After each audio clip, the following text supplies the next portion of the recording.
C'est en pleine actualité sur la question de la fin de vie que nous ouvrons cette conférence. Nous avons souhaité cette conférence avec Elisabeth et son service de la pastorale de la famille et de la pastorale de la santé pour bien montrer que cette question, elle concerne vraiment tout le monde. Que ce n'est pas simplement les têtes blanches qui sont concernées par le choix cornélien qui peut se poser à eux, mais à tout âge de la vie. Nous avons souhaité cette conférence pour donner à chacun des éléments de discernement face à ce questionnement, tant sur un plan sociétal, personnel qu'ecclésial.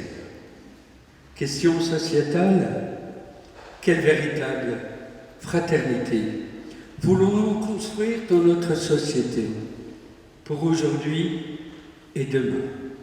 Quelle est la place pour les malades atteints par une maladie incurable?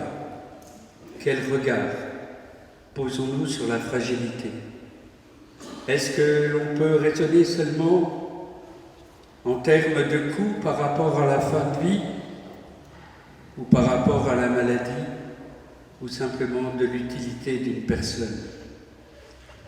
Soigné par la mort, est-il encore un soin? C'est toutes nos relations aux soins qui se trouvent bousculées. Et nous pensons ici aux soignants, médecins, infirmiers, de nos hôpitaux ou dans les EHPAD, mais aussi à tous les aidants familiaux qui, en conscience, vont se retrouver au cœur de ce questionnement. Si la société est impactée, comment cette question vient provoquer également chez nous notre conscience et pour certains notre foi. Sur la fin de vie, des valeurs sont invoquées, dignité, liberté, autonomie du malade. Mais le débat traverse chacun de nous, tant il touche aussi à nos peurs, à des expériences douloureuses et des convictions intimes. Est-ce qu'une loi pourra envisager toutes les solutions, toutes les situations? Pour nous, les soins palliatifs ne seraient-ils pas une expérience sociale de vivre l'Évangile? Même lorsque la guérison est impossible ou improbable, le geste de l'accompagnement reste et demeure toujours possible. La culture palliative ne s'enracine-t-elle pas dans la bonne nouvelle?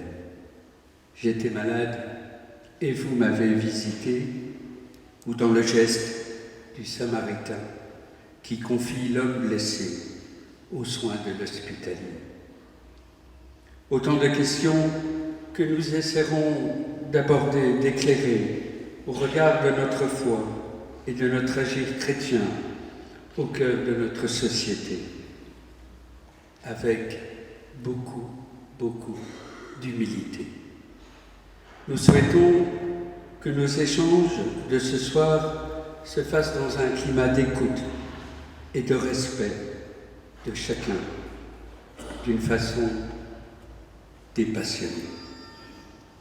Merci Erwan, merci au Père Brice de nous aider à y voir un petit peu plus clair.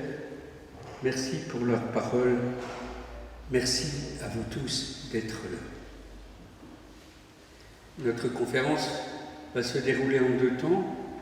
Alternativement, Erwan et le Père Brice vont prendre la parole, puis nous aurons un temps de questions que l'on veut le plus simple possible, avec des questions qui nécessitent une réponse.